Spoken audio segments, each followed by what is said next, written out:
casa mi madre me dijo: hijo, ven aquí.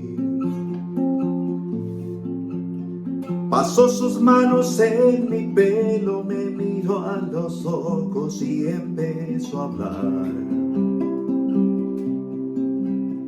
Por donde tú te vayas yo te sigo en pensamiento, siempre yo estaré. Y en mis oraciones voy a pedir a Dios que ilumine tu andar.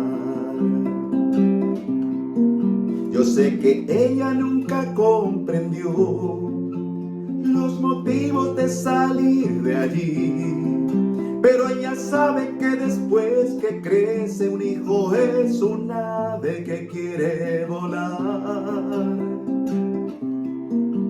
Yo quería continuar allí, pero el destino me quiso probar.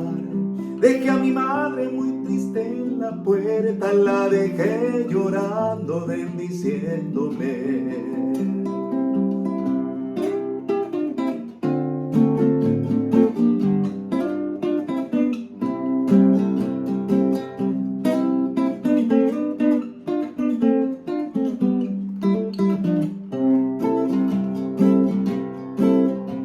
Mi linda madre aquel día me habló del mundo que era en realidad.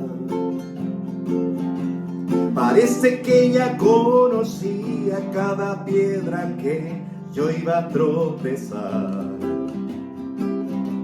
Siempre al lado de mi padre en la pequeña ciudad que ella jamás salió. Ella me dijo: mi hijo, ve con Dios, que el mundo es todo para ti.